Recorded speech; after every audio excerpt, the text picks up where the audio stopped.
séance de travail sur les conditions d'opérationnalisation du dispositif de promotion du financement, de soutien au financement des PME-PMI.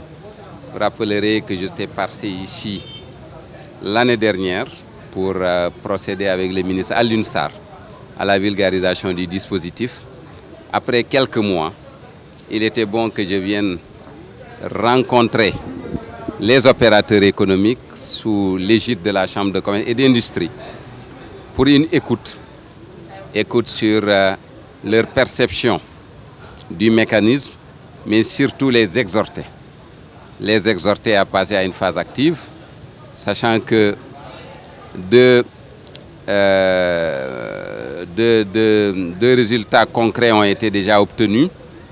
Le premier, c'est la proposition d'homologation des tarifs des PME-PMI, des structures d'appui et d'encadrement, l'homologation de leurs tarifs lorsqu'elles doivent accompagner une PME-PMI.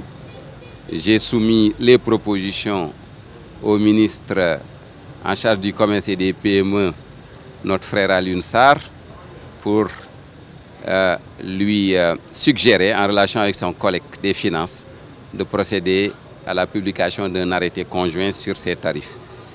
La publication de la liste des structures d'appui et d'encadrement est également, cette liste est prête, elle va être publiée incessamment.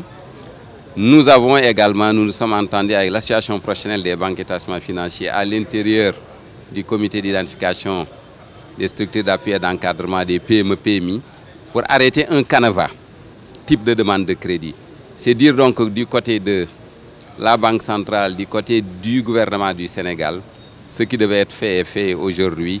La balle est dans le camp des opérateurs économiques. Pour l'année 2019, comme vous l'avez vu, l'Union économique et monétaire ouest-africaine fait partie des zones des unions au taux de croissance les plus élevés en Afrique subsaharienne et même dans le monde.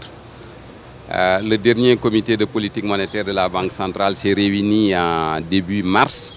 Et les prévisions que vous avez vues, nous tournons depuis 4 à 5 ans autour de 7% de taux de croissance.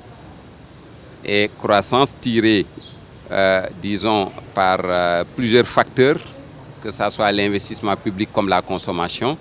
C'est dire que c'est une zone qui croît fortement et avec un taux d'inflation maîtrisé. Dans ces conditions, le financement bancaire devra continuer à pouvoir se faire, puisque la croissance crée des opportunités au niveau de la demande, que ce soit la demande de consommation comme la demande d'investissement.